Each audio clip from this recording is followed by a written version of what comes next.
I've always been heavy on my vocabulary. I've always been well-read. My thing is to take words that you don't normally hear in the hip-hop lexicon and add them, but make sure that I'm doing it in a way that, people don't have to say, what do that mean? I try to use it in extreme proper context so that even if you don't know the word or don't know the definition, you can kind of draw a conclusion. It's a little bit of a vocabulary lesson.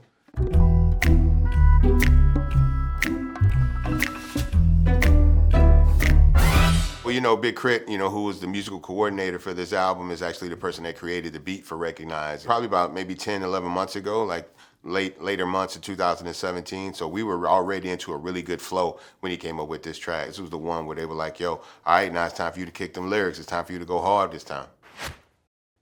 Yeah, my go mode is instant and flow mode is infinite. Home mode is some pimping shit.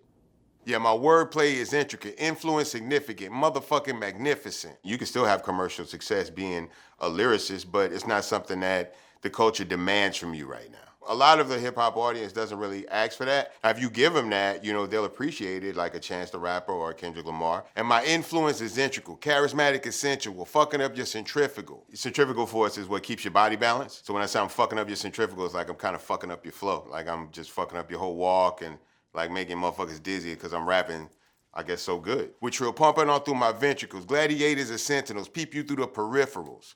I see you pussy niggas out the optical, catch your ass when it's optimal, light you up like an Optimo. Got a little ego with a colossal flow, fade me is impossible, fuck boy, so you gots to go. I sit down and write everything, so I don't really like freestyle my way through verses like some people do nowadays, just kind of go in there and rhyme stuff and see what works and what doesn't. There was a concerted effort to put this kind of precise lyrical flow and patterning down on paper and on the mic.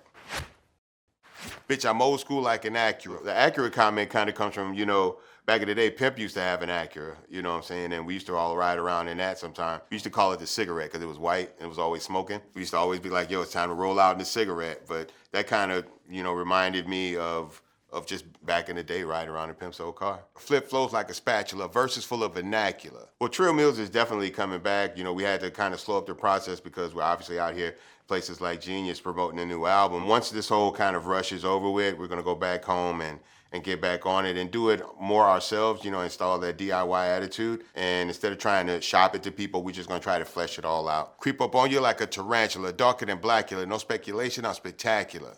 And my insight is immaculate. Aim on me is so accurate. Ho, you don't know the half of it. We gonna send you home with some fracture shit when really though my tactic is deep on some didactic shit. Didactic shit means that basically there's a lesson to be learned. And I'm not embarrassing you just to shame you. I'm trying to embarrassing you to teach you that there's a better way of doing what it is you're doing, whether it's music or in real life. I'm just out here trying to educate, build you up, man, and elevate, lift you up till you levitate. Expedite this shit up to a better rate. Ignorance tend to hesitate. Fuck it then, we gonna let them wait. I teach at a private university, Rice University. My class is more religion-based, so it's not necessarily a music class that touches on religion, it's a religious class that touches on music. We just try to show the comparisons between, how some people use religion to make them a better person, to help them answer a lot of the difficult questions in life, and for other people, hip-hop culture is what helps make them a better person, helps them contribute to society, and helps them answer the questions of life.